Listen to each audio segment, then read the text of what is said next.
Ladies and gentlemen, it's time. It's Thursday. It's Korner Booth pregame.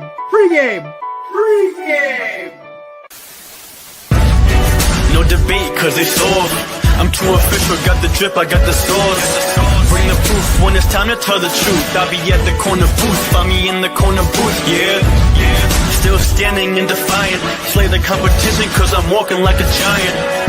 Bring the proof when it's time to tell the truth. I'll be at the corner booth, find me in the corner booth.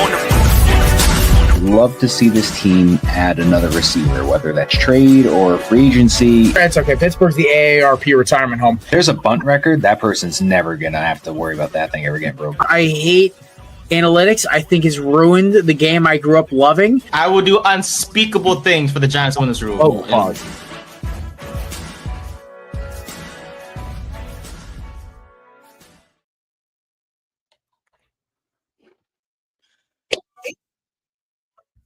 Ladies and gentlemen, welcome to the Korner Booth pregame. I am, of course, your host, Mr. Jerry Clem.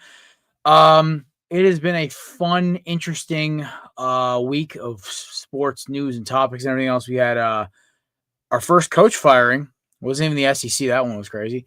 So Mike Gundy's tenure in Oklahoma State is over after 20 years, famously for his mullet and "I'm a man, I'm 40" speech. It's crazy to think that was like 18 years ago.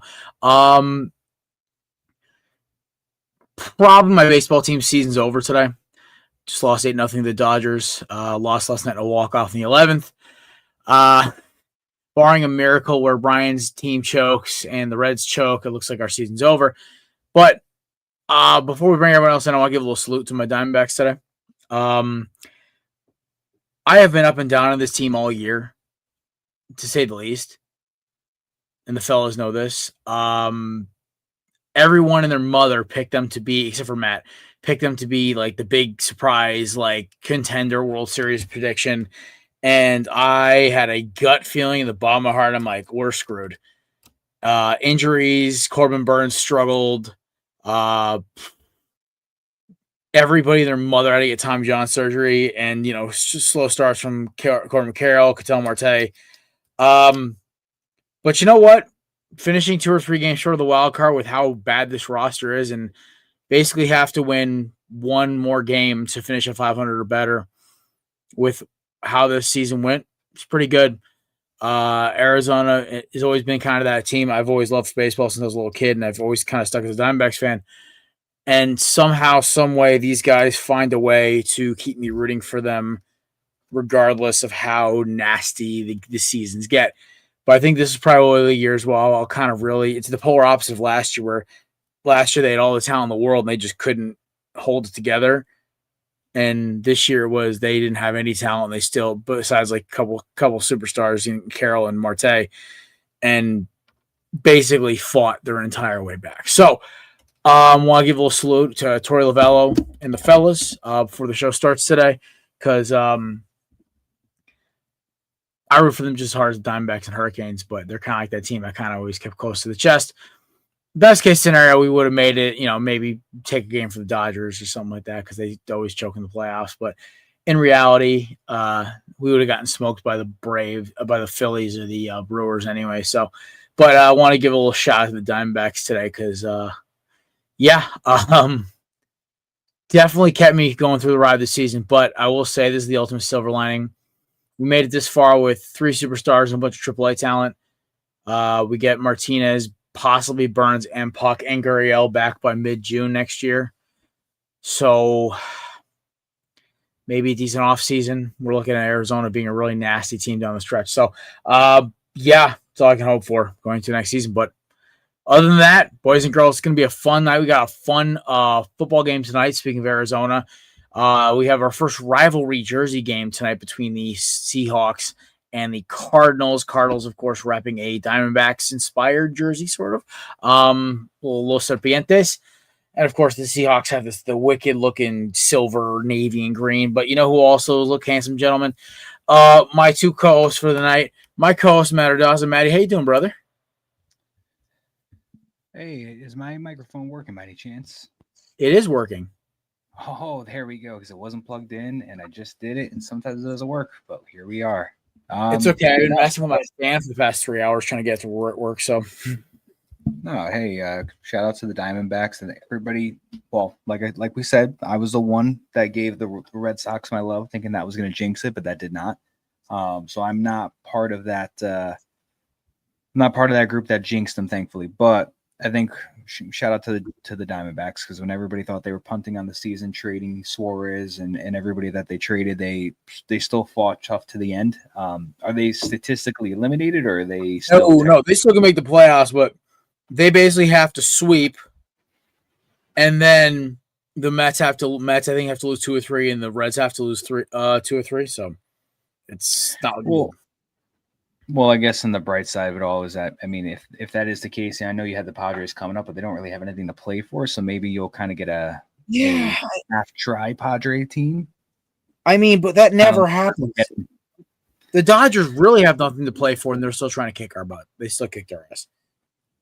Yeah, well, the Marlins are barely hanging on by a thread, but I think they want to be the ones to spoil the Mets season. But, hey,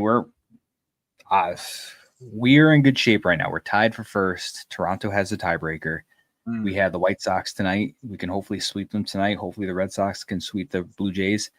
And then it's going to get to the nitty-gritty, because we have 2 against Baltimore. They got 2 against Tampa. So 2 little cupcake games for each team. So it's going to come down to really who's going to win tonight, in my opinion. Who wants it more?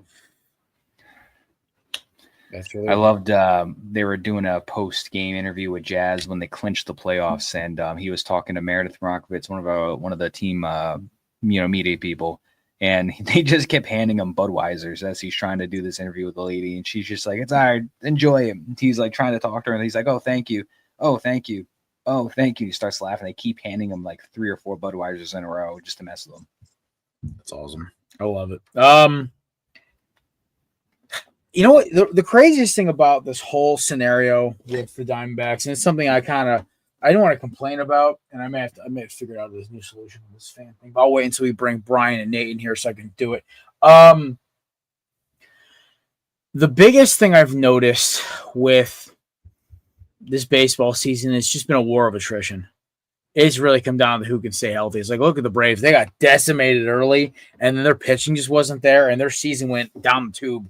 And they ended up finishing sort of on a hot streak, but still, it was like, this wasn't the Atlanta we were promised.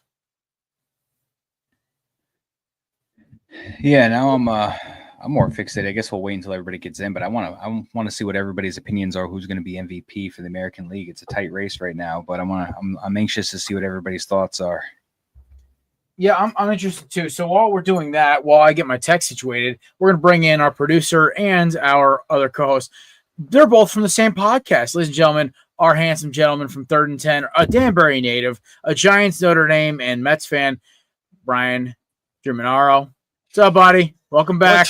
What's up, boys? What's up? You know what, Jared? I give you credit for saluting your Diamondbacks, but if the Mets and playing the Marlins on the last day of the season has taught me anything, it's expect the unexpected, because my first painful memories of Mets fan came in 2008 when Ryan Church flew out to center field against the Marlins to end our playoff dreams and close Shea Stadium on a horrific note. That was probably the last time the Marlins gave a you-know-what about actually winning baseball, too. Probably, yes. Maybe outside of maybe 2020 when they snuck in. Yeah, 40 games or whatever it was. Yeah, exactly. Wild. Nate, how you doing, brother? Oh gosh.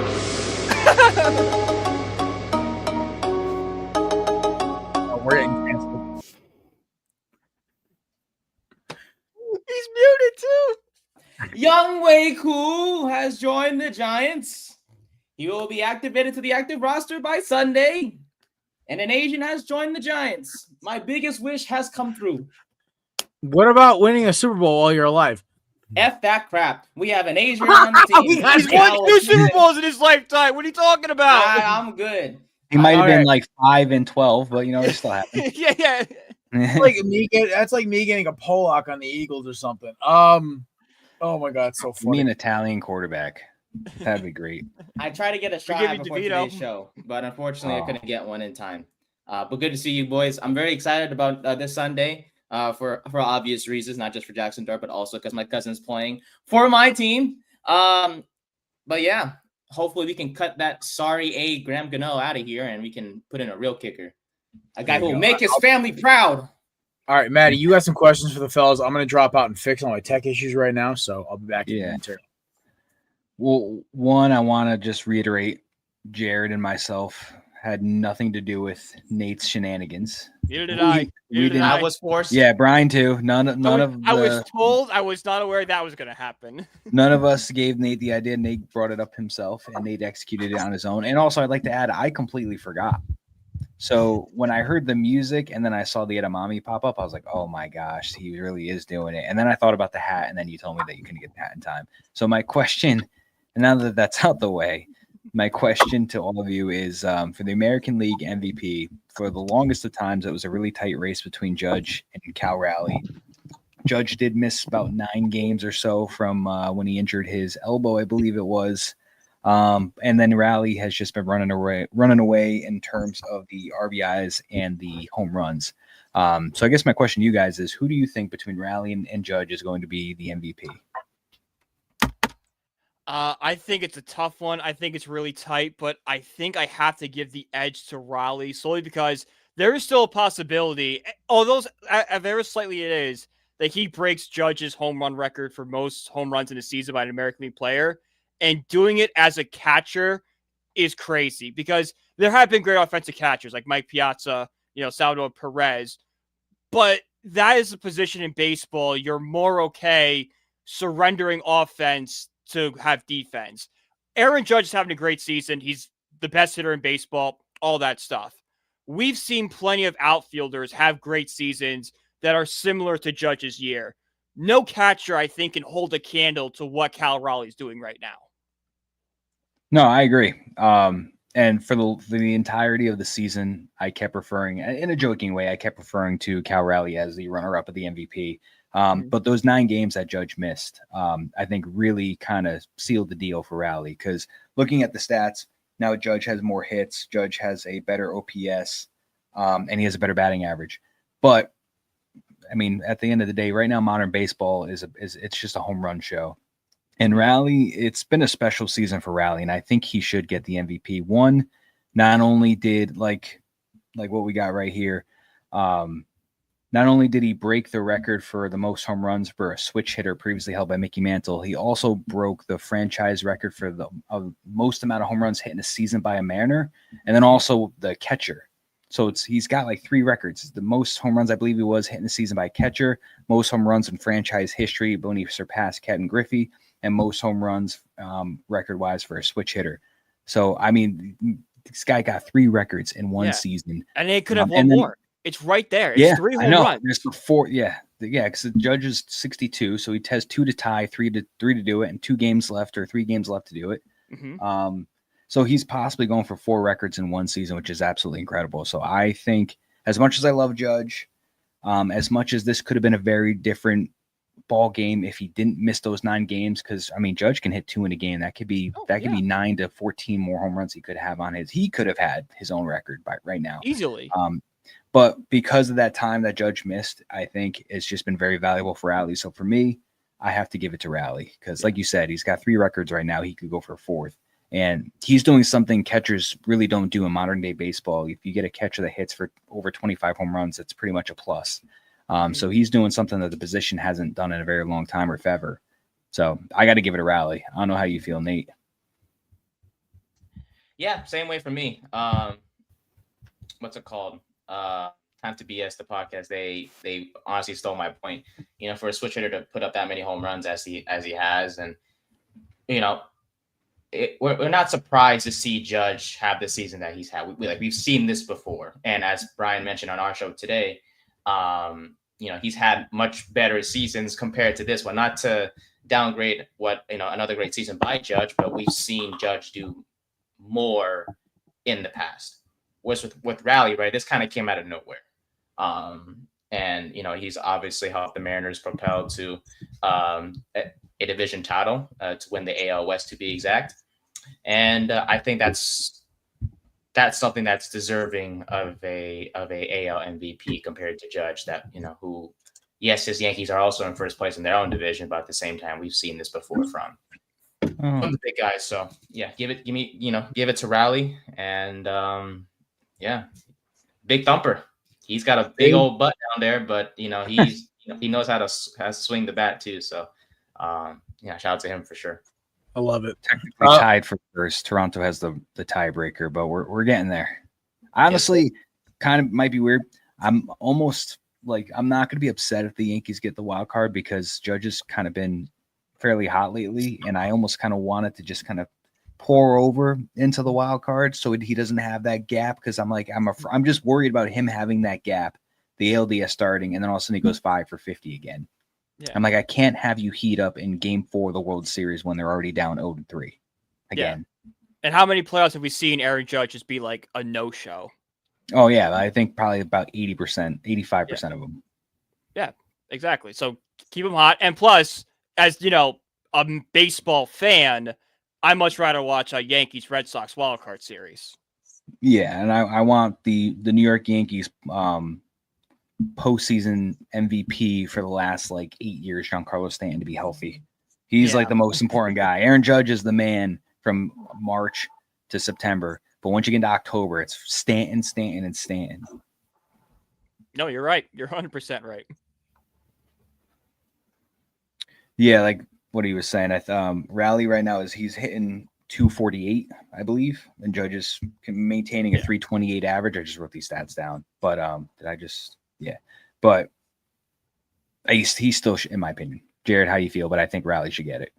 Oh, I think Raleigh should get it. I'm just trying to make sure my laptop doesn't blow up right now because I gave up on the fan. I'm gonna have to order a new one. But the thing is with Cal Raleigh, he's doing one. He's a switch hitter. 2, he's a catcher.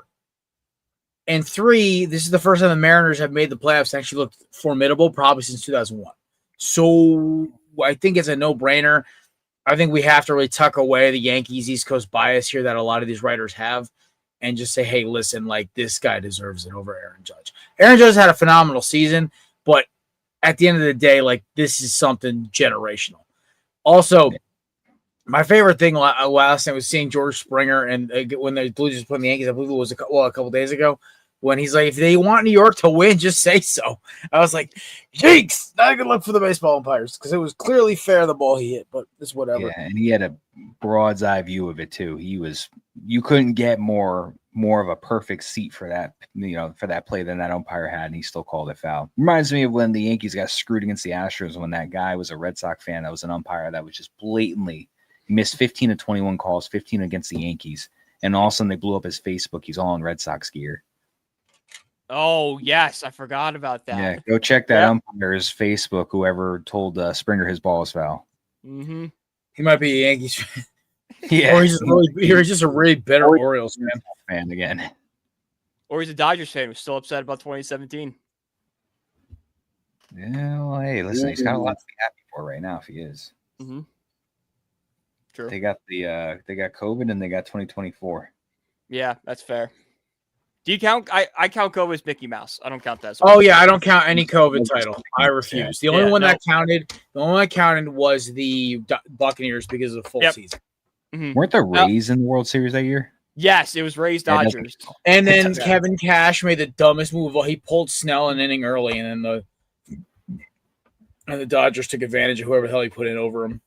Actually, I also count the Lightning's COVID title because they also won the next season. They won the other shortened season. So they won the 2 shortened seasons. So it's one title. Yeah, I'll give you that. I know a couple of Lightning fans that are from they're from down yonder in Tampa. Favorite. Yeah, no, the Lakers don't count. That's Jared's favorite. That title actually irritates me. Actually, no. Honestly, which one I hate more, I hate the Dodgers title more. The Dodgers title was complete bullshit. The Lakers one, they actually kicked everyone's ass. It wasn't that close. So I will give LeBron his title there. But I count it as the team title and for the fans of the Lakers who hadn't seen a title since Kobe left.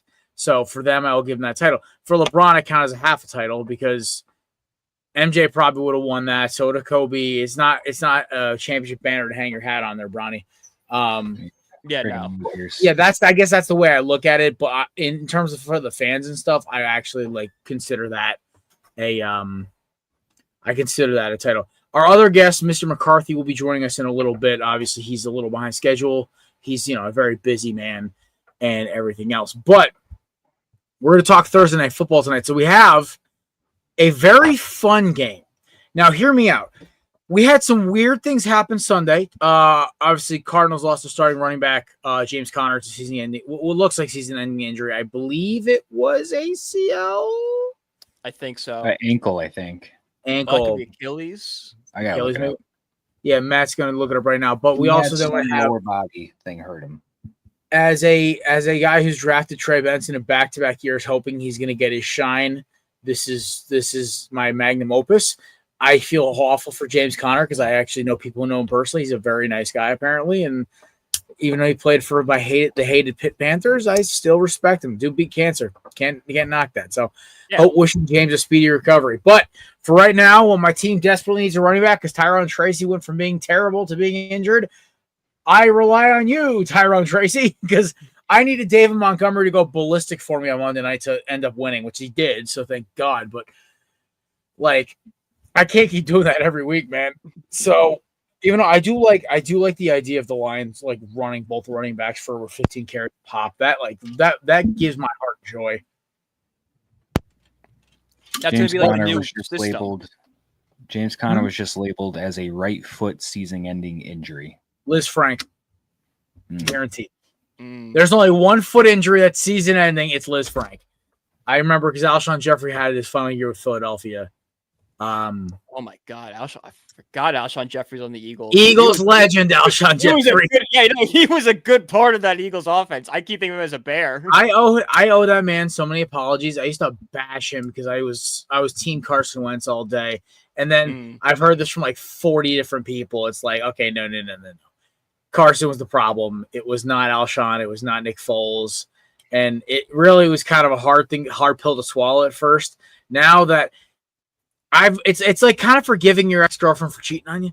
It's kind of just like it's the right thing to do. You got to move on, but you're kind of just like it still kind of stings a little bit. In the case of Carson Wentz, he's in our 6-pack tonight. I'm full on rooting for the guy. I'm like, yeah. How could you not root for him, dude? And he grew up a Vikings fan. Like this makes me so happy to see. Yeah, this is awesome. But you know what also makes me happy? Joining us now, ladies and gentlemen, actually, no, he's the host of No Credentials Required with our boy Dustin, who is a Seahawks fan, by the way. He is the father of Tag Along. He's a craft beer enthusiast and has a phenomenal beard, ladies and gentlemen. Ryan McCarthy. If he ever pops up, I clicked on it. It's taken forever. There it is. Got it. What's up, gentlemen? How you doing, brother? It's been a while. Doing pretty good. Yeah, man. Well, happy season debut, my friend. Thank you. Happy to be here. I'm still drinking mango juice mixed with a seltzer and apple cider vinegar because it's launching. Are we cleansing? No. I still drink my beer, but I also actually enjoy like trying to get like the healthy fluids in my body, then put the beer in. Because I also realized we're having pizza for dinner tonight. I was like, "Ooh, I'm trying to put all the good stuff in first. Like, had the probiotic before, took my multivite this morning, had my creatine when I got home from work. I'm like, all right, even though it's my off day, got to get all my subs in. Yeah, the creatine poops are real. I'll say that. Let's just put it that. If you get it out, you take a little too much and you can't go at all. Oh, I just stick with the 5 milligram powder packets. It's all you need, boys and girls. I take it for more. I take it for more muscle recovery and for brain function.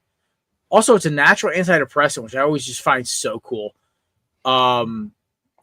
Natural chemicals in the brain. It's an interesting study. I encourage you guys to look it up. I'm going to look into this. So and Brian, if you need a recommendation for a brand. Raw is the best one. I buy the box of packets from my gym, but like you can get them on Amazon for like $15. Very cheap supplement for a 30-day supply, which I actually pretty enjoy. But we're gonna keep talking. I can talk supplements and lifting and all this other stuff for hours. But Ryan, we're in the middle of talking Seahawks and Cardinals tonight. Obviously, Trey Benson is gonna get a start halfback for the Cardinals. we are also looking at the fact that the Seahawks under Sam Darnold are 2-1. Indeed, they are. Yeah, and JSN is looking like a top 10 receiver in the league right now. God bless. Seahawks are running the ball a lot, and they're playing good defense. It's definitely Pete Carroll will be proud of this roster right now. Thoughts on tonight's game, Ryan? I'll start with you then, because you're the newest one on the scene here. I think the Seahawks have a good chance to go 3-1 and go up a half game in this NFC West division. The Cardinals, I don't understand them. I don't understand how they have so much talent on the offensive side of the ball, and they barely score. They haven't scored 30 points at all this year, at all. I mean, they almost scored 30 points. So in the Carolina game, it's like they scored 27 points, and all of a sudden they just took the foot off the gas. And I hate when teams take their foot off the gas, because it tells me you don't want to dominate. You just want to kind of coast to the end. And it doesn't work that way in the NFL. You know what the NFL stands for, don't you? Not for long. Not for long. Oh no, I'm never going to let the NFL live down these stupid taunting rules that literally make my skin curl. But, yes, it's one of the abbreviations is no fun league, but the other one is not for long. As in this lead this lead is going to be only so good for long, not for long. So I think I'm going to take. I'm going to shout out my co-host Dustin here. Give his and go the quasi homer pick, and I'm going to take the Seahawks in this game. And it won't be a rout like on Sunday against the Saints when they had over 200 plus yards in return yards, but it's going to be it's a multi-score win. What's that? Yeah, okay. I was going to say this. Like, let's be honest, the Saints are arguably the worst team in the NFL. Whereas the Cardinals, as much as I think Jonathan Gannon is a doofus, they're not a terrible team. So they're not, but I think Seattle wins by multiple scores. I think Kyler Murray's the most overrated quarterback in football. I think him, Trevor Lawrence, Jordan Love, they're all in this overrated category that we're trying to. It's the age of fantasy football. They're good fantasy quarterbacks, or at least in theory they are, or they're good Madden quarterbacks. But, like, at the end of the day, everyone, like, craps on my boy Hurts, or, like, I don't even know. You go at, like, a lot of the other guys, you could even throw in sometimes Baker doesn't get enough love, Goff, all these guys, because they're not flashing on mobile. It's like, hey, but they all win. Right? Even Brock Purdy, when he's on the field, dude, he wins. I don't care about his fantasy, man. It's – yeah, to me – I think we have to look at quarterback evaluation, because I went on this whole biblical rant about Bo Nix on Monday. By the way, check out our Monday episode if you want to see me rip Bo Nix apart for about 20 minutes. But he's another example of, guys, just because they can start quarterbacks, hand the ball off, and hit 7 out of the 9 throws on a route tree does not make them an elite quarterback. Let's not try to slap that, or even a good quarterback. Let's try to stop those labels. But McCarthy, what were you saying, my friend? Well, I was going to say on our NFL preview for No Credentials Required, ding. I said, that's right. Is this going to be Kyler? Is the Kyler Murray experiment over after this year, especially if they miss the playoffs? Has to be. Gotta be. Well, I mean, I don't think the experiment's over, but I think hey, he's our franchise guy is over. I think now he's just the transition tag guy until they find another quarterback, because Jonathan Gannon's going to be basically till the end of the season. If they don't finish at least with 8 or 9 wins, like, John, like, dude, you got to do something here. Like, this is just the baseline of mediocrity. And yeah, even Dan said his contract, because of how long ago he signed it, is actually very tradable, which is hilarious. I listen, maybe he might benefit from going to a place like, I don't know, Dallas, or going back, or if they want to deal with his contract out, or go to Miami, because I don't know if Tua is going to stay there. No, or hell, he can go to, or he can go to the Jets. Hey, Matt. He can go to the Jets, Kyler. How would Kyler Murray look at the Jets uniform? He would probably be Justin Fields, but like 8 inches shorter. I see. The thing is with the Jets, I think I want to see a Justin Fields bounce back game on Monday. I'm kind of pulling for that right now. But if he can't do it against the Dolphins, then Yeah, start the Kyler Murray train. Yeah. By the way, speaking of Monday night, shameless plug, another one on the board. Nice. Monday Night Misery, 7:10 start on our YouTube channel and my personal Twitter account at @WhoIsRyanMCC. Come join the misery or elation. I was gonna say shit right in the middle of our show. It's okay. I was gonna say though, because Matt's gonna be so miserable. He's not even coming on the show on Monday, so it'll be probably me. It's a catchy name. That's why, Matt. Yeah. No, I know, but you're going to be able to be live misery. The game's going to be going on, and it's going to unfold, and you're just going to be misery. I'm here for the Matt, memes. at least you have to celebrate your 2-year wedding anniversary while the rest of the Jets fans have to sit there miserably. Shout out to him and beyond. Margaritas and pain. Margaritas in pain. She might just make you shut the game off. Hey, listen, I'm predicting early. Jets blow out the Dolphins on Monday night. Your mouth to God's ears. Yeah, I want AG dancing. Dear God, it's me, Jared. I want not only do I obviously want them to blow the Dolphins out, but then I want to hear that post-game presser from Mike McDaniel, because a blowout victory on the road, and then whatever he's got to say is going to be great. It's gonna be his last. It's gonna be his last post-game presser. That's for sure. I love it. All right. We're going to start doing some fun stuff for tonight's game. So first we'll pick the game. So I got the Seahawks winning. I believe, McCarthy, you picked them as well. Yes, Ryan, are you keeping the trend alive here? Yeah, I'm going Seahawks. Kyler Murray is 2-8 in his career against Seattle. I think that trend continues. I'll let you not bad. Maddie. Sam Darnold's, I mean, he's not the Minnesota Vikings Sam Darnold from last year, but I do think Kevin O'Connell fixed him just enough to where he's playing a little better than I thought he was going to be this year. The Cardinals defense per Fox is bottom tier. They got them around 30th, giving up about 264.3 passing yards per game. Darnold got 663 on the season, 4 touchdowns, 2 interceptions. I think it's going to be Darnold just slinging it out to JSN and to Cooper Kupp this game. So I'm going to take the Seahawks to, I'd say, comfortably beat the Cardinals at the end of the day and advance 3-1. Fair enough. And Young Waku's number one fan. Who are you taking? Hi. Oh, y'all missed it. Ryan, if you missed it. Ryan missed it. Ryan missed it. Nate tried to get us canceled. Yeah. I could do it again. No? Okay, I won't. One time for Ryan. I'll watch the replay. I'll watch the replay. If you want to do your picks to the music, I won't hate that. I won't not hate that. Perfect. Okay, so when the six-pack there's starts, music?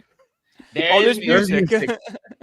Come on. I gotta hear it. Now I gotta hear this. All right. While you're picking your game, do the music. I will. But give me give me Seattle as well. I believe in Kyler, but I think Seattle pulls it off. And Jackson Smith and Jigba has been off to a fantastic start to start the year.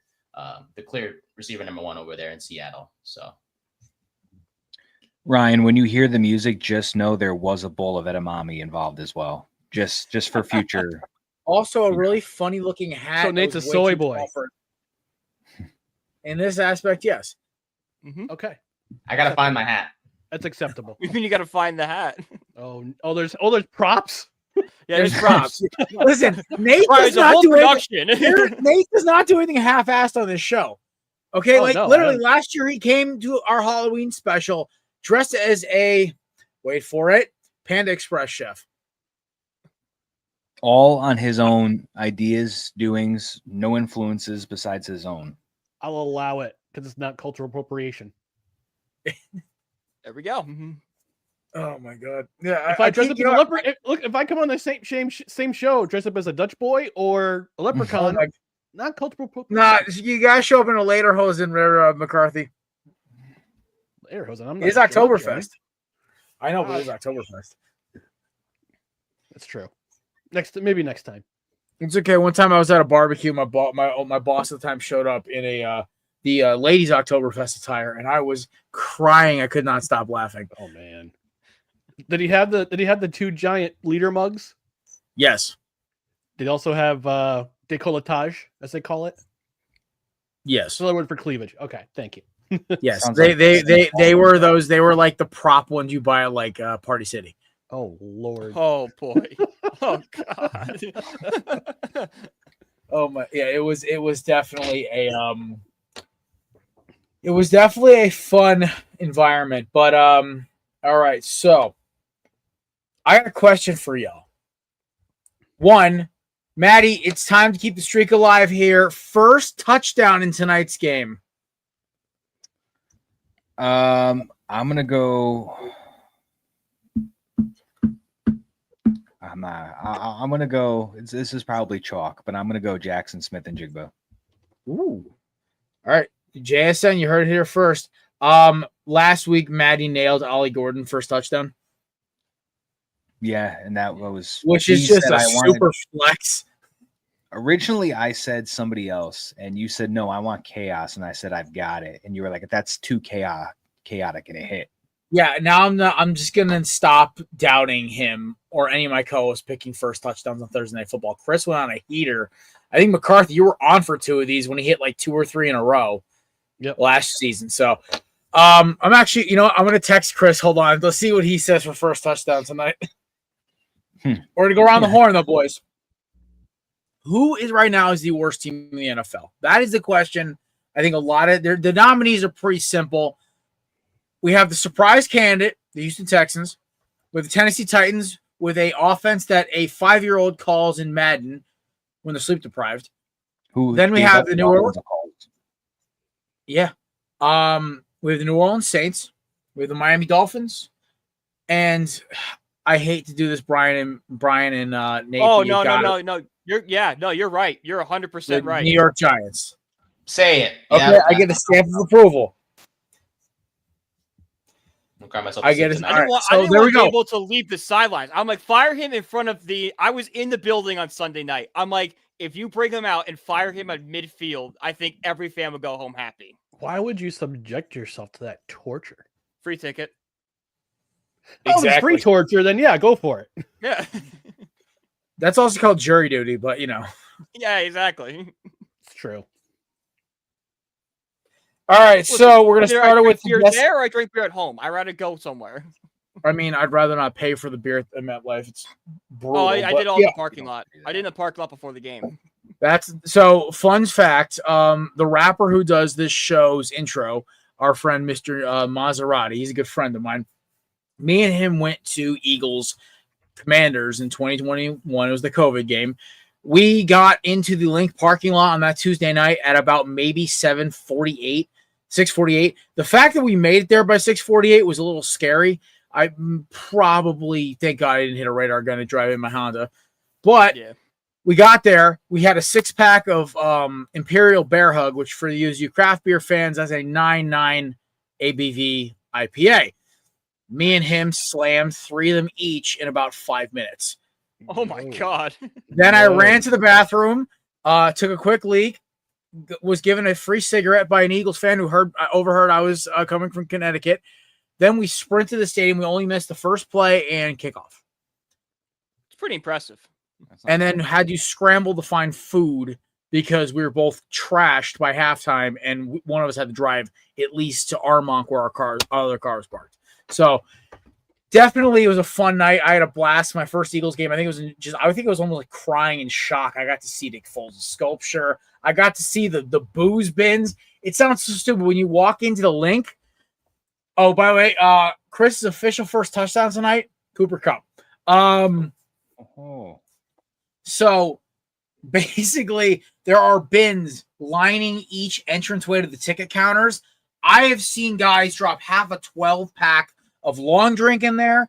I saw a dude drop half a handle of Jack Daniels in one of those things.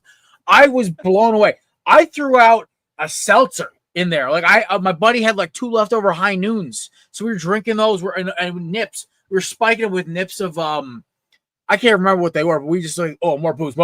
And we just threw them in there. I was throwing mine out. I was like halfway done with it. And I see the guy in front of me just drop a half a handle of Jack Daniels in there. I'm like, good God, man.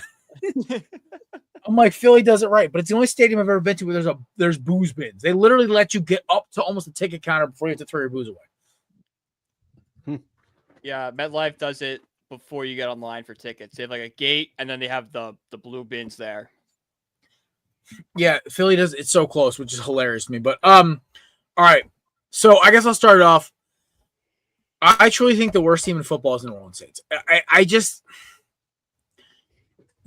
even Alvin Kamara looks like ass. Their defense looks soft. They cannot stop anybody. At least like the Giants, the Giants, the Texans, and the Dolphins, they all have upside, right? There's no upside for the Saints. This is Kellen Moore basically just trying to see if he can keep himself mentally sustained until the offseason where he gets to nuclear bomb Sean Payton's disaster he left in his wake. There are so many jokes about people leaving New Orleans with disaster behind them, but I'm going to hold off on the George Bush jokes for another day. I will say this. It's still too soon for too soon jokes for Katrina, FYI. There was not a Katrina joke. It was a George Bush just being a bad president. Anyway, still. New Orleans has been through a lot. They had a great run with Sean Payton and with Drew Brees. But the problem is the way they built this roster, and I was banging the drum for this in season 2 of the Korner Booth, back with Mark Riley and Kevin, my co-host. I said, listen, this is a not sustainable model. Eventually, it's going to blow up. And the second Drew Brees retired, it was been a slow deterioration, I almost want to make just the pollution of the water and everything. It's rough, man. Like they left a wake. It's like a Fallout video game in terms of their roster salary cap. It's just a mess. I look at the Saints and I don't see a positive until this offseason. Like this is their comeuppance. This is all the times they kept kicking everything down the lane, every Taysom Hill contract, every time they would shove a Jordan Cameron back pay deal or whatever, or Cameron Jordan. Sorry. I pulled a Ruxin just now. But at the end of the day, I think the Saints, they are honestly, I have a shot at going 0-17. I think we might see it. This is the first team. Every other team I mentioned will probably win a game. I think the Dolphins will win at least one game this year. I think, but at the end of the day, the Dolphins and the Saints will be 1-2 in the draft. So, McCarthy, your thoughts? I see your Saints situation. I raise you the Tennessee Titans because Brian Callahan is an awful head coach. Awful head coach. And yes, there's a silver lining with Cam Ward. However, they have a paper-thin offensive line. They don't have a whole lot of talent around Cam Ward. Their defense is okay. Not great. Not excellent. Okay. But their offense is terrible. They built and they're going to Sam Darnold Cam Ward if they don't get some certain things right. Don't say that, please. Don't say that, please. I'm a Jets fan. I will say I think Cam Ward has a little more mental fortitude than Sam Darnold, but I think I see your point though. Fair. But hope he doesn't catch Mama in his second season. Well, he's already in I think he's in a long-term relationship. So I think he's I don't see him going out kissing middle school teachers at a bar. So I think we're okay. Praise God. Good for him. Still one of my favorite press releases of all time. Sam Darnold out indefinitely with mono. It's wild. It's all right. Also out indefinitely with ghosts. Yeah, ghosts are a good one too. Oh, that one. Nope. He's Ghost. I went looking for Ghost, like my Ghost, and he's somewhere in this jungle gym. All right, Brian, your worst team in the league right now. I'm going with the Miami Dolphins because it's not just that they're bad on the field; they're an absolute circus off the field. It seems like every day there's a new media story coming out about how either Tyreek Hill's unhappy, Mike McDaniels can't run that locker room. We have players showing up late to meetings, not showing any respect. So just an all-around clown show. The GM's terrible. Stephen Ross is an atrocious owner, and he's got a long track record. So just everything from top down is bad with the Dolphins right now. All righty. And last but not least, my co-host, Maddie. Unless Nate wants to jump into this, I feel like Nate's just going to yell Giants and then get off screen. Yep. It's us. Yeah, he goes, that's valid. Yep. Well, the Giants we moved the ball better than Tennessee, but that's all I got for you. But then again, Brian Callahan calls plays like me after 15 beers playing Madden. Yeah. See, but the thing about Callahan, it was crazy, was I think 2 days ago he said that the play calling duties is going to go to his with the quarterback's coach, I think. Yeah, was what QB coach. he said. So what's the point of the OC? Plus, by the way, Callahan was hired because he was the OC in Cincinnati. So you're hiring But I think him it's mostly because Joe Burrow and Jamar Chase. yeah, and that's what I'm thinking. So you hired him because he's good at what? Calling offensive plays. Yet Well, you're maybe I think this could be an issue where it's like certain coaches who are like Sirianni was hired because he was the OC in San Diego and in Indy, and they hired him to be like call offense. But Sirianni realized he can't lead a team and call plays. So to Callahan's credit, maybe he's just gonna be a good coach, and him divulging the play calling to somebody else might actually help. So I don't know. Maybe. I'm up for the optimism here. hope, but Yeah, who knows? I mean, All right, in Maddie, theory, then- who's your worst team? with that theory, then it may not have been Dable. It might have just been Josh Allen and Stephon Diggs. That theory right there. Yikes! Yeah. But they're not the worst team. Okay. Thankfully, the Jets are not on this list because they were at least competitive against the Bucks and the Steelers. They Even fight for their Cleveland, coach. I don't even Cleveland, I don't even think is the worst team just because, I mean, one, they've got the win, but the defense has kept them in the game. The offense, yeah, it's not been great, but they do got that victory. The thing it's for me, it's between the Saints and the Titans. Looking at the weeks, the Saints have only been blown out once, and each game has been within one possession. So they have been playing a little tough.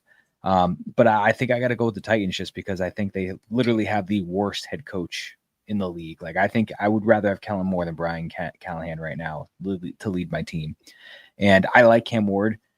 Calvin Ridley isn't doing him any justice dropping those passes and with all the targets that he's got, but Yeah. I think it's just such a mess over there, just structural wise with the coaching. And I think that they may be the worst team in this league. So that's my pick right there, the Titans. And it's not even really the players besides Ridley not catching the ball. It's solely because I think they have a horrendous coach that does not know what he's doing.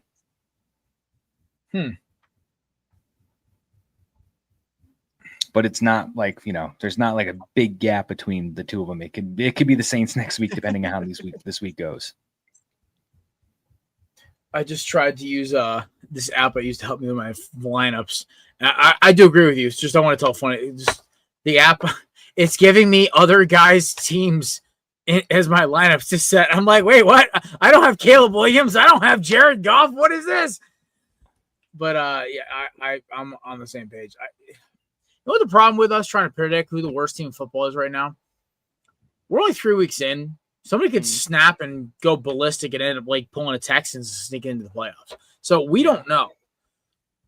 The Broncos all those years ago when like they started off like 0-3 and then rounded off like 10 straight wins, like when Peyton Manning was still there. No, I don't think that. No, it might have been 0-3, might have been 0-2. Mhm. But yeah, all right. Now it's time, gentlemen. You ready? It's time for our favorite segment, America's favorite segment, presented by our friends over at Candips.com. Promo code Belly Up 20. So, with that being in mind, we'll counterweight Oktoberfest for you. All righty, we're starting off in Happy Valley for what I wanted the national semifinal to be last year. I thought it was going to be hilarious. Oregon at Penn State. This is a weird game to me. All right, so hear me out. Both teams have been relatively unproven so far. Both teams have highly ranked quarterbacks look incomplete in terms of their game. And both teams, this is their first true test. That being said, it comes down to quarterbacks. It's coin flip to me between Atler and Dante Moore. I think they're both incomplete. I think they're both unproven. Running backs, I do give the edge to Penn State. Skill receivers, I give the to Oregon. We can go back and forth with players, but at the end of the day, it's coaching. I trust Dan Lanning more than James Franklin, aka Keegan-Michael Key Jr. So I am going to take Oregon on the road, 3.5-point dogs. It's not an upset, but I'm still taking them either way. So yeah, go Ducks, quack attack. I That's not an upset for you, right? Or is it? No, it is not. It does not count because it would flip. It would only be a 0.5. Remember, if it's minus, you got to add 3 if you flip the numbers. Give me I'm gonna take Penn here. Give me Drew Aller. Give me Jimmy Franks. I'm gonna take Penn State over Oregon. This is where this is where we start getting the separation here, Maddie. All right, Bri, coming out from the basement. How you feeling right now? You're in last place. You got to start cutting up ground. Oh, we're gonna stay the course and just go. Give me Oregon. James Franklin is 4-20 against top 10 opponents in his career, and Moore has looked great so far this season. I mean, if the season was right now, he might be the top first quarterback off the board. I am so happy you said that. I did see that stat today, but it wasn't cited with anything. It was one of my buddies who tweeted it out, and I was like, "Show your work." Like I was like one of the old school, like your old middle school math teachers. I'm like, good answer, but show your work. And I never saw. I couldn't find the link, but then I went and found like right before the show, and I forgot to talk about it. I wanted to, honestly, to me though, Dan Lanning just is a better big game guy. I think last year. They had to sit on their ass for a week, and then Ohio State got a nice tune-up game against Nico's dumb throwing motion and Tennessee, who was just all about talking shit, not about backing it up. So I think Oregon, if Oregon got to play a little like early, like if they got to play like Boise State or something like that in the first round, they probably would have walked in and probably given Ohio State a run. But they were caught with their pants down, basically. Like they were still on the can when the T-Rex came to bite their head off. Jurassic Park reference. Great. So basically, that like I just look at I think they got a raw deal last year because of the original formatting of the playoff. I think everyone's got that weird feeling about Oregon, but I'm remembering still the same Oregon team. They're still a team that's going to probably win the Big Ten or possibly, if not win it, come up close second. So I agree with that stat here. McCarthy. Give me Penn State in this one. Home crowd, raucous crowd at Beaver Stadium. I'm also disappointed that hey, Desi, she's one of our cred heads. She's joining us in the chat. Yeah, she's a Bama girl, so she'll give you all sorts of information. High tide. War Tide, Roll Eagle, or something like that. Oh, don't say that. That'll get both sides punched. I was gonna say, like, I think you just upset the entire state of Alabama. I think it's the one thing they all can agree on is that. I don't care. But anyway, but she knows I'm joking. But I think just because of the crowd factor, it's 100 plus 100. I think it's 104,000 at Beaver Stadium if I'm not mistaken. No, I don't trust James Franklin in big games, but the fact that it's at home, that's the biggest factor. I'm also really disappointed that Oregon did not wear the 1994 uniforms when they met in the Rose Bowl in 1995. I'm super disappointed with the old Donald Duck logo. Man. What? Those uniforms sucked. Those uniforms are bomb, man. Come on. Classic. Nah, Oregon's uniforms started becoming lit around the time of like Dennis Dixon and Jonathan Stewart. When they had like the steel plating right here, yeah, that was when it was What good. are these? I had to look them up, and I don't like them. I love the you talking about McCarthy's ones or the ones I brought up? No, the 95 ones. You know, you gotta go to 2007. No taste. You youngsters have no taste whatsoever. Just sit there and drink your beer, old man. All right, somebody sent me a picture and it says, "Try and keep James Conner on your fantasy football IR spot versus cutting him if possible. He has no chance of returning this season, but it's still a great locker room guy to have around your team for morale." Oh my god! Damn it! Well, you see the video of the guy who he DMs his fantasy roster every week. He creates a group chat of all his fantasy players and DMs them about how they performed. I feel like I would love to be one of the players just for like shits and giggles, just to respond one day. It's like, I know, right? I would laugh my ass off one of them just respond and be like, "Hey man, appreciate the compliment, thank you." Like you text, like I messaged Dan Montgomery, you beautiful handsome man, thank you for saving my bacon this week. Nate, are you quacking or Warren? Oh no, McCarthy, you going Penn State? Oh, Nate, no, Nate's. Oh, yeah. Oh, so, yeah, he was asking Nate. Jeez. Oh boy. Crap, my hat. Hold on.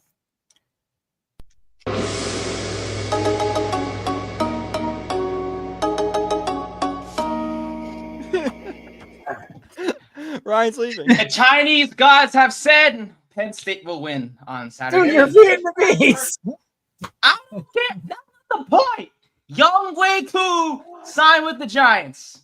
It's not about my people. It is about the Asian community as a whole. And the Asian community says Penn State will win. Yes, sir. Oh, my Lord. All right. Okay. He said the Chinese gods have spoken. Yep. What is China? I know, obviously, with the government, religion I think kind of it's weird Buddha. over there. I think it is Buddha. Buddhism. Yeah. All right. Yep. All right. We're moving on. McCarthy will reemerge eventually. All right. There he is. Oh, the Punisher T-shirt. Oh yeah, I think he's had it on the whole time. I just finally saw the logo. We're gonna Yeah, do right. this 6 more Also- times, McCarthy. So we're Ryan, chilling. like I said, remember there was a bowl of edamame in the beginning. Oh yes, I already ate some of it already. But Is you know. a bowl of pho next? Yes, next week. For You know what? Mason's gonna be sitting there. Wait, wait. Oh hell yeah! Actually, think about it, because Young Wei Koo might be signed for the rest of the year. So He if better he's be, the- Nate. He better So- be. We're so gonna next have week is issues. pho. For our So next sanity? week is pho. Week Yes. after is chicken and rice. Yeah, yes, sir. Okay. Yes, Okay. I sir. see the theme here. Mm-hmm. Every Nate's Thursday, different occasion. Asian Heritage Bowl week. Subtle Nate, stereotyping. I young like it. Young Wei Koo is South Korean American. Ah, so next week I'm gonna get Korean food. So next week is kimchi. Oh, No, jeez. Korean food hits. Yeah, it does. Kimchi, Korean barbecue. Ooh, Yeah. K-pop. Korean barbecue. Mm. Korean fried chicken, And- bro. Like, damn. Like, Get a Oh, Bunsen you burner for right. your Hey, room. next week I got you. I got your back. get some Jubilee, buddy. That's Bonfire. Oh, you Filipino. right, huh? All right, Hey, moving they're on. all Asian, so it's cool. Jesus Christ. One of these- you know what's gonna happen? We're finally gonna get the show notice, and they're gonna pull me, Matt, and Nate into an office, and then they're just gonna look at Nate and be like, "Do you think about what comes out of your mouth before you say it?" Oh, We're gonna get the Shane Gillis treatment. We're gonna make it, and then we're not gonna make it. Then we're You're gonna gonna figure fire And then it, the then you're gonna make entire, it somewhere the else. entire right side is gonna embrace us, and Nate's gonna be speaking at the RNC at the following election. dude, I'm telling Oh you. If my we had God. another Asian on this podcast, oh my god, we go ballistic. Dang it, man. Yeah, Dom, and you look. Yeah, but he was like here for like 3-4 times. Nah, I need a true Asian. Yeah, I he want tried. He a wanted. Asian. He tried to come on the show for a week. I would want an pay an Asian at ungodly state. amount of money to watch Nate speak at the RNC. I think that'd be electric. Oh hell yeah. His glowing positivity would just melt faces. Yeah. You're right. But Nate wheels out there and he's all like, "Yeah, Oh no, positive, no, he's no. Nate's gonna be like crip walking out He's there. gonna get to the mic and he's be like, Oh, "Hi." man. His little Hi, Nate. I'm Nate. Vote Trump." Wait, what? I missed this whole thing. Just let's move on, please. Holy shit! Rah, nice. All right, now we're doing the Landry Kiffin Bowl. Hey. Too soon? Rah, Too soon? rah. It was announced that she is currently dating. Landry Kiffin is, I think, the second oldest or oldest daughter of Lane Kiffin, head coach of Ole Miss. She is dating LSU running back Is it Winkle Warren? What's the guy's He name was a there? linebacker. I said linebacker. He's Whit not Weeks. Never mind. Yes, sir. Whit Weeks. Whit Weeks. Whit Weeks. What a My name. boy got some flow. He hits hard, and he got with the opposing head coach's daughter. So that being said, congratulations on LSU for winning on and off the field this weekend.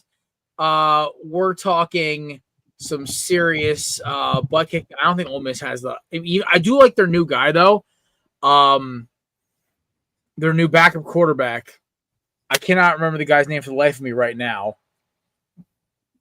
So someone help me out and look it up. But the kid who came in to replace Austin Simmons. But he looked phenomenal in relief last week.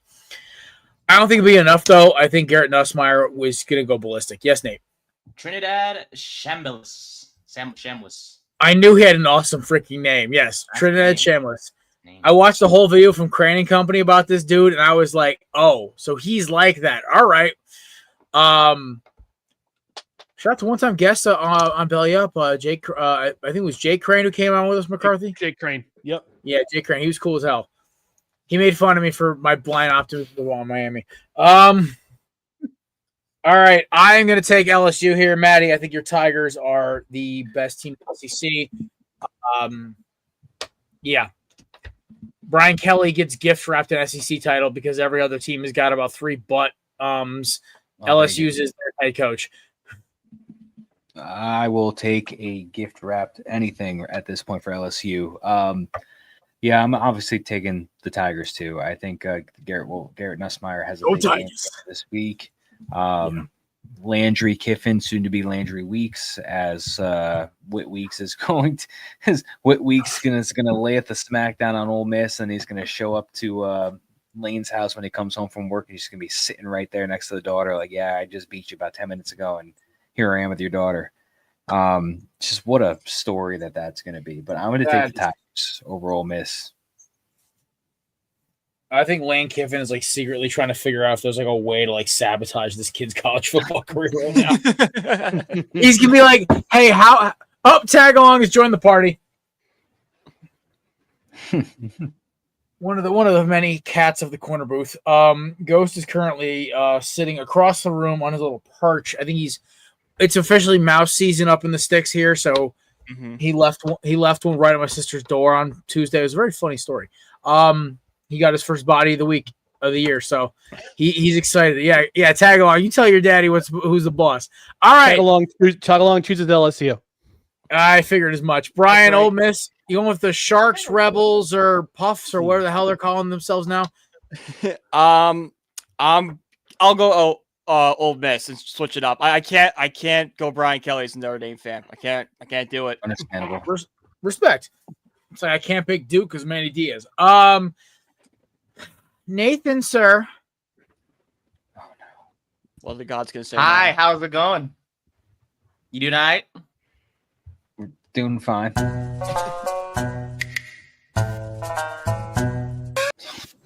The Chinese gods have said the Maybe Tigers South will win. Korean. It doesn't matter. We're all Asian. It doesn't matter. I will find Korean music though for the next one, but give me the Tigers. Just find some K-pop. Just find some K-pop, okay? Yeah. Oh, yes. I will go find some. No copyrights, Nate. I was gonna say Copyright free, For the love Nate. of God, you are the king of copyright infringement. Please. We haven't got caught yet. I get yelled at Yeah. weekly because of you. Oh, right. Yeah. Fuck. Yeah, you haven't been caught yet. He got caught. No. I We're get at yelled two- at we're because at I two management. We're at 2 strikes. We haven't got the third one yet, but no copyright. Oh, promise. I'm just gonna drive out to California and kick your. Roar. Give me the Tigers. He'll kick your He walker must feel away. pretty big taking on a guy in a wheelchair. How little? No. When he's at PT, I'm gonna hit him with hot sauce. Oh, he's gonna get. You're gonna get him at his even weaker spot right now. I'll use as motivation. It'll be like smelling salts. You're gonna be like his. You're gonna be his version of Flats Flounder. Oh my God! All right, we're moving on here. As I'm dying a little inside. All right, speaking of dying inside, both these programs are on the decline. All right, Georgia, Bama. Oh, Actually, no. I will give Georgia credit. They're actually starting to look. I think Gunnar Stockton looks great. Bama, I still don't understand how they're still ranked. I kind of want to like phone a friend like Kevin or Cruz and be like, or our boy Vinny and be like, dude, how are you guys still ranked? But then again, I don't know. Give me Georgia here. Go Dogs. I listen, I love Alabama. I have a lot of friends who went to Alabama. I love the school. I can't wait to go to see a game there next year, the year after. But dude, I don't trust this team right now. They have no discipline. They look lost. And it is not a fun situation. And Georgia looks like a team. Gunnar Stockton looks like Carson Beck 2 years ago or Stetson Bennett 3 years ago. Like Georgia quarterbacks are back, baby, and I don't know if Alabama's gonna be able to keep up. This game's gonna be electric factory either way, though. Yeah, Bama's spiraling, and Georgia's starting to figure it out. And to make a long story short, I trust Gunnar Stockton right now over Bama. So I'm going to take Georgia here to lay the points and get the victory. It's Shout out amazing to how, Erica, by the way. it's amazing how quickly DeBoer has kind of undone everything Saban built in literally just like a year. Like I thought DeBoer was no one thought DeBoer was going to the Saban.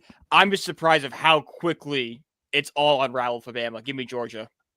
I have a theory that they thought they were going to get Dan Lanning, and when he said no, they were like, "Well, crap, what do we do now?" John Gruden and Bama. I think John Gruden in Florida is more likely because Billy Napier is literally trying to find new houses somewhere in another state.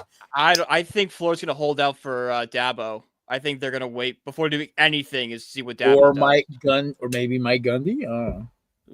Mike Gundy's coming to Albany. None of this nonsense with Mike Gundy going to a Division 1A school. I do not want Mike Gundy anywhere near Albany. As a Sienna guy, no, that is it would be the most disgusting. hilarious thing ever. Either him or Ed Orgeron. And Ed Orgeron actually has connections to the Cavs.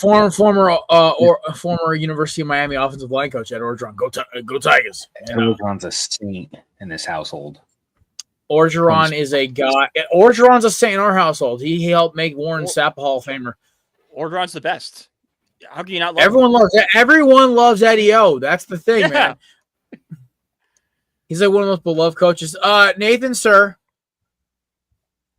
My music Go Dogs or Roll Tide. So I'll do the music for the next one. But give me the Dogs. Okay. And then I believe one more person hasn't picked yet. You know what? I'm going to be the contrarian. Roll Tide. High Tide! Only because I don't want Desi who's in the chat. I don't want her unsubscribing to No Crunchers. Brian covets those subscribers, Desi, so don't do it. He's going to freak out. We're on the road to 500, baby. Come on, let's go. I think we're close to 150 now, and we started our channel a year and me and Nate basically resurrected our channel. What, Nate? About a year and change ago, we resurrected the Korner Booth channel. Yeah, yes, sir. 150 subscribers. We were at like 22 when we started, so this is pretty good. Also, shout out to our viewers, our podcast, our second straight podcast. It was over 400 views in the first week or downloads. I'm like, damn. All right. But by the way, Nate, there is royalty free K-pop available on YouTube, so you can go find it. Oh boy, I found the next one already. I just have to wait for it to upload. So next pick, I'm ready. Okay. All righty, we're moving on. Bri, you picked Georgia, right? Yeah, Georgia. Yeah, that's what I thought. All right. Going to the NFL now. We're going to Dublin, boys. Crack out your Jamesons. Drop in an Irish hand grenade. Maybe even roll up a Guinness. Roll up with a Guinness. We're going to Dublin. I'm actually excited for this game. We got Carson Wentz starting for his childhood favorite team, coming off of his best performance he's had since he was on the Colts. Against Aaron Rodgers and I don't know how they're 2-1, but they are Pittsburgh Steelers. I actually think this game is going to be fun. I'm actually kind of trying to see how I can finagle my way out of, like, I might try to go to early mass or might schedule an early tea time, go to mass on Saturday. I'm trying to figure it out. Yeah, let's go to mass on Saturday. Yeah, there's my Hurricanes ain't playing. I got a bye week this week, baby. Woo! I don't have to get stressed out. Let's go. Yeah, that floor. If you saw, I was at our boy Dom's house for his housewarming party, and he had the game on for me, and all of his friends knew I was a Canes fan. I'm like, bro, why aren't you guys up by more? I'm like, shut up, I know. And it's like 3 I didn't have to minutes. drive. Shout out to our dog Brian, because he literally drove me. Not Brian G. Brian, other Brian. Brian drove me to the house. He's like, yeah, I don't feel like I had too much last night. I'll drive tonight. I'm like, all right, bet. I was drinking double IPAs, trying to keep the nerves down. It wasn't working. I blew through 3 mini cigars in about maybe an hour. I was just chain smoking them, trying to calm myself down. And Matt knows this. I can smoke cigars for hours on end, so that's not a big deal for me. But when I'm at a house party and I'm outside smoking cigars, I'm tweaking. Anyway, give me the Vikings for the upset. They're not the upset here, but in terms of quarterbacking, they are. I love what Carson Wentz is doing. I think he gives this offense some fun. There's a lot of just gunslinger mentality kind of back with him. And I don't think he's ever had a receiver as good as Justin Jefferson or a tight end as good as TJ Hawkinson. Maybe Zach Ertz, I guess, is the only one who's come close. But I think Zach Ertz is better than TJ Hawkinson as prime. But yeah, but you get my point. He hasn't had a tight end this good since Zach Ertz. And I think KOC is going to make this dude probably the big name free agent quarterback at the end of the season. So that being said, give me the Vikings here for the dub. I think Pittsburgh's luck of what the hell, how did they win games comes to an end here. I don't think they'll stop winning games. I just think this is like their first loss on their road to 9-8. So, fun fact: the Aaron Rodgers last year played the Vikings overseas as well. Didn't go well. No, it did not. And also, fun fact: Aaron Rodgers started the season off last year 2-1. Didn't go well. So this is going to be the best defense that he's going to be playing so far this season. The old man that can't move around, that's very slow, very rusty in the sense of just mobility. And you got a very good defense that he's going to be playing with the Vikings. I think Brian Flores gets after him, rattles him early. Steelers will obviously put up a fight. They're 2-1 because of the mostly just actually, you know what? I don't even know. Like you said, it's a miracle. But I'm going to take the Vikings here. I think the Vikings get the job done overseas, and that defense keeps the 41-year-old in check.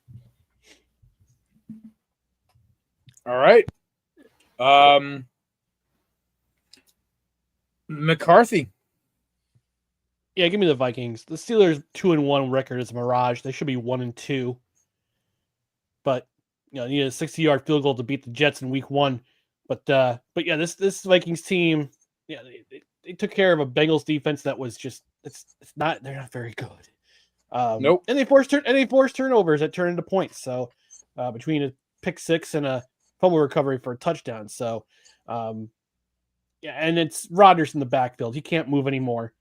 He can't push. He can't get the air on the ball like he used to, and didn't do it through that one bad interception against the Patriots last week. So, yeah, give me the Vikings in this one. All righty. Rye guy. Yeah, I'm going with the Vikings too. Like Matt mentioned, Rodgers played the Vikings last year overseas, didn't go well. And plus, I think Jordan Mason's going to have a big day for the Vikings. The Steelers defense is 6th worst in the NFL in rushing yards allowed per game. All right. And Mr. Nate.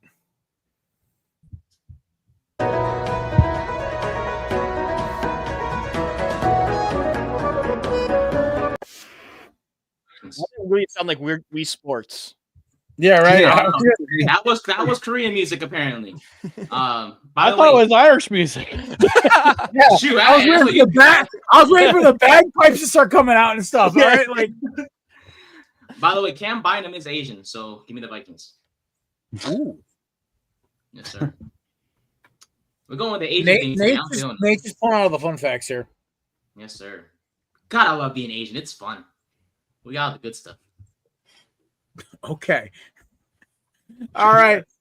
We're going to the best of the 1 o'clock games.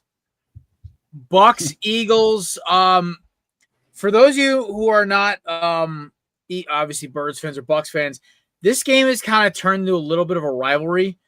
Every time these teams play, it gets chippy, gets nasty. The Bucks have won the last 2 meetings, either due to excessive injuries or having a defensive coordinator who's a functioning moron. Shout out Matt Patricia. I kind of look at this game and I'm kind of just saying, you know what? Go Birds. I'm not even going to entertain this. I think the Bucks are a very good team, but no, Chris Godwin is questionable, probably going to play, which is great because I love Chris Godwin. I got on my team, but he's not 100%. I think he's on a snap count. And Ibuka is going to be shadowed by one Quintanamo Bay. I don't think Saquon is going to be held out of check forever. And also now that the Bucks know that Jalen cussed out Patul on the sideline, they started throwing the ball, and now they got to actually play real defense instead of just shell coverage. So give me Birds with a dub here. No Nolan Smith until November, which it's going to be a lot more Zadarius Smith and a lot more Jalix Hunt rushing the passer. So this should be interesting. But yeah, give me the Birds here. This is gonna be close though. The Bucks might even cover. I'm also going to Eagles here. So the Buccaneers have had back-to-back within like 2 minutes left in the game, comeback victories, but they have not really been against, great teams. Like the Texans are not a good team this year. The Jets are 0-3. And week 1 was against, who was their week 1 opponent that they came back and beat? Falcons. Yeah, Falcons are not a good team as well this year. So this is their first actual test of the season of this Eagles team. They're also going to be without Mike Evans. I know Chris Godwin's supposed to come back, but he's not going to be 100% healthy. I'm going to take the healthier team here. I'm going to take the better team here, in my opinion. I think the Eagles are going to take this one against the Bucs. Like you said, I think it's going to be close. I don't think we're going to see a 4th consecutive game-winning drive from Baker this week. So give me the Eagles to win this one. Okay. Mr. Brian. This is tough. I think it's going to be a close game, but I'm going to ride with that Buccaneers magic. Give me the Bucs. All right. Mr. McCarthy. Yeah, I'm going to take Eagles in this one. Buccaneers. You got to stay early. Go Birds, dickhead. Go Birds. Go Birds. Go Birds. No, Buccaneers aren't healthy at receiver. They're going to rely largely on their run game. And you can only play against sub-quality opponents for so long. So I'll take the Eagles. Eagles. All right. Nathan. I'm really scared about what he's going to pull up now. I ran out of music, so we're gonna run out of music. You don't have Cambodian drone music? Come on. Nah. Yeah, where's the who? The huh? Where's the Singaporean EDM? That's a thing.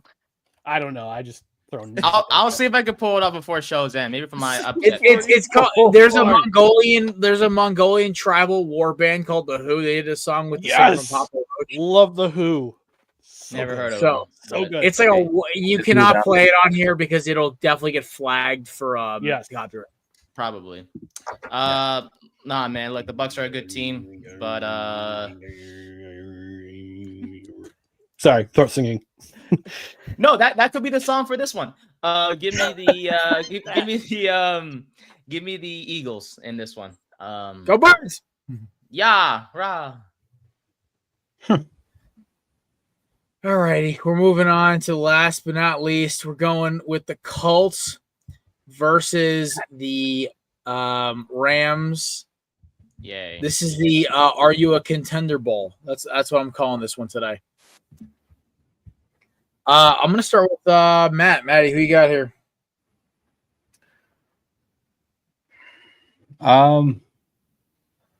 This is actually kind of tough. I would never have thought that Danny Dimes would actually be making me contemplate this game right now, but not enough to actually, I think, consider it. I think the Colts have been having a magical start to the season this far, so far, but I think this is not the come down to reality game for them, but I just think that this is going to be the game where they're not going 4-0 in my opinion. I think the Rams defense gets the job done. I think Stafford and the Adams connection has been really great this year so far.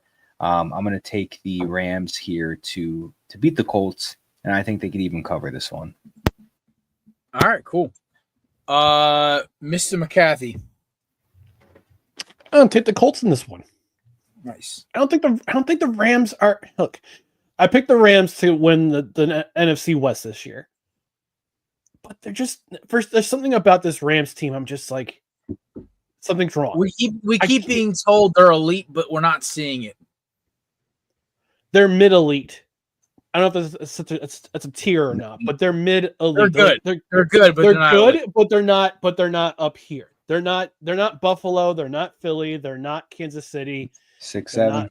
They're not Detroit. I'm sorry. They're not. I'm sorry, Rams fan, but they aren't. But I'm going to take the Colts just based on their run game. Jonathan Taylor. Isn't Jonathan Taylor on pace for 2,000 this season? This season at this point, and the fact that Danny Dimes is going to get $100,000 for every win, and it's based on his contract. I think it's in his contract. He gets $100,000 for every win that he gets this year. He's already got $300,000 in incentives. So is it me or does he look less dopey now that he's away from the Giants? Yeah, yes. He looks confident for some reason. Looks like less of a doofus. Because his dad, Jim Bob, because Because his dad, Jim Bob Cooter, is coaching the team. He's coaching the offense. That's what's going Nah, on. listen. Such a great Just game. you wait until until defenses figure out that all he does is throw his first freaking read, and I promise you, things will go downhill for that MF. He's not that good. But he's got a running back and an offensive line that's capable of protecting him. We also have a running back. Who would have thought? Had a running back. Daniel Jones just needed a cooter. We have a CTE running back that's waiting for his brain to explode in like 2 seasons. His brain might have already exploded, Nate. Yeah, I think so. He's kind of wild. He just runs around the facility screaming. Yeah. Don't you want that in a running back in your Oh, no, facility? I do. I It's love called him. CTE Scatterboo. Okay, we gotta put some respect on his name. All right, who else is left? Who hasn't picked yet besides me? I haven't. Brian. Okay, Bri guy, who you taking? I'm going to take the Rams. I think they got embarrassed last week. You know, they had that game in their hands and coughed it up. I think this is kind of a get right game. Prove that they are still a good team. Give me the Rams. All right, 1 second, please. Is he gonna play music? Oh, my. It might be the kiss of death, but I'm going with Indiana Jones and the Indianapolis Colts. Listen, I keep Whip it kicking good, against Jared. them and they keep winning, okay? And I'm going to tell you this right now. This team just wins when they got him under center. They believe in this guy. This also may be how sad and how pathetic Anthony Richardson in terms of execution is, not talent. But yeah, give me the Indianapolis Colts to win here. I am actually very impressed with this team. They got Jonathan Taylor running for $140 minimum. Like, this is scary. Okay. Michael Pittman is now a wide receiver 1 in fantasy. Alec Pierce looks like he's legit. I'm sitting there like, yikes! They might win they might sweep the AFC South. All right, but that's my pick there. So we're going back. But I wanted to do the one with the hat. I figured that'd be funnier. Yeah, we're going Indiana Jones there. All right, it's time for it's time for the best part of the week where we all lose our points and lose our money. Upsets and gimmies. So Wait, correct my me if bad. I'm Sorry, my bad. That's on me. Go Rams. I got the Go Rams. Okay, Nate's taking his hometown team or home state team. My apologies here. We got upsets and gimmies though. So I'm who y'all thinking? None of us took up gimmies here, so now let the upset brigade begin. McCarthy, since you are the guest on the show today, the rest of us actually had to pick an upset for research purposes. You get to pick a gimme here, Ryan. So any game you like to guarantee college or pro? All right, so I got a gimme for college. Ooh, okay. And I'm gonna go with New Mexico over New Mexico State. That's my gimme. Okay. What's the line on it? The line on that is 14.5. Oh, yeah. That counts. If you guys want a fun one, it doesn't count. Look into Virginia to cover against Florida State because Florida State has Miami next week at home. Definitely a look-ahead game. Bri, I'll let you go first here. You are the newest member of the crew. Remember, the rules are they have to be 4.5-point dogs at home. Oh, no. Yeah, 4.5-point dogs at home or 6.5-point on the road. Give me Bowling Green over Ohio. Little match. Just swings for the fences with them action. I love it. All righty. Matthew, I'm going to let you probably snake whatever one I'm looking into, but I'm going to take Illinois plus 6.5 at home against USC. that was the one I was looking at, but I'm kind of happy you took it because I don't trust Bielema to save my life, and I don't know what to make of Lincoln Riley yet. So, yeah. I have a feeling I'm going pro ball today with this upset because college I'm airmailing them. How are we feeling right now? Damn, these lines are not helping your boy out whatsoever. Give me the Tennessee Titans over the Houston Texans. New play caller, Maybe Calvin Ridley's version of the yips is gone. I'm with it here. So yeah, give me Cam Ward and the boys get their first win of the season, and panic to set in Houston. All right, Nate, we need an upset out of you, bud. Dang it, my music didn't upload in time. God. Well, it's okay. Maybe it is. Actually, no, maybe it'll upload in time. I was looking through it. I was originally going to go Cal over Boston College because Cal is 6.5 on the road. That would have counted, right? Barely, but yes. By the skin of their nuts, that counts, yes. By the skin of their nuts. Interesting. But I have something better.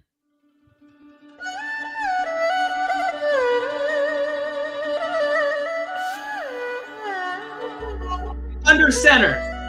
His name is Jackson Dart. It is his first home regular season game, and he has the Chargers. I don't care if they're a top 10 defense, Jared. Give me the Giants +6 over the Chargers. We have found a quarterback. He may be white, no Asian in him whatsoever, but that's okay. Give me the Giants over the Chargers as another pick. That sounds like cats dying. What? That's what it sounds like. It sounds like cats dying. Oh my god! What was that? That was, I call it no copyright. What's it called? No copyright free Chinese Japanese music. It sounds like they should do Tai Chi to in the morning. I have so many comebacks for that, but I'm gonna. This is a banger. Oh dang! But it's a banger of a song. Low-key, this is like the stuff I do Tai Chi to in the morning. I'm not gonna lie. Hell yeah, that's what I'm talking about, baby. That's what I'm talking about. Heck yeah. God, being the only Asian in this podcast is great. I got 4 Caucasians and 1 Asian. That's crazy. Good Lord. All right, Maddie, make sure we send these picks over to our good friend, Mr. DJ. He wants them in a graphic form, so I gotta wait for the graphic. You got it. So I send him the graphic. We don't post it. They post it. I accept collaboration, and then it posts to our pages. That makes sense. It's okay. All right. Well, gentlemen, no score yet in the Seahawks game, I do believe. The Cardinals have the ball. Seahawks just punted. So, hey, listen, everybody's still alive for first touchdown. That being said, fellas, McCarthy, we can find him and Dustin and all of their amazing content at no credentials required. They are live. Listen, I was gonna jack it from you. It's okay, buddy. You can go now. All right. No credentials required. You can find us on Saturday mornings, 10 a.m. Eastern, and on Tuesdays at 6:30 p.m. Eastern. Replays on the Belly Up Sports YouTube channel. Mondays we have our Just Embrace the Suffering podcast, which is about the New York Jets. But my co-host Dan will be out of town, so I'll be doing a live stream on Monday night, 7:10 Eastern start, and 7:15 is kickoff. So I'll be watching my elation or misery throughout the game. Come for the memes, stay for the content. Once you leave our show, stop in, make sure Ryan's okay. Yes. I am not unalivable. That's what I'll say that. Okay. There you go. Say that. Yes. You can find Brian and Nate all things 3rd and 10 podcasts, live episodes every Tuesday and Thursday at noon. Maybe they'll be excited on Tuesday. Depends on what happens if Nate's upset pick hits. It'd be hilarious if the Chargers found a way to lose to the Giants. I'd be crying. I'd be laughing so hard. That being said, you can find all the rest of the Krusty crew at Korner Booth Pod and all social medias. We will obviously be back Monday. Matt won't. Matt will be celebrating his 3-year anniversary with his beautiful wife, Bianca. And we are saying congratulations to both of them. It'll probably be just me and Nate, or maybe me, Nate, and a guest. We'll figure that one out later. But that being said, folks, have a great weekend. We will catch up with you Monday. We're getting this done in an hour and a half for once. That's crazy. All right. Peace out, Girl Scouts. Shout out, Susanna.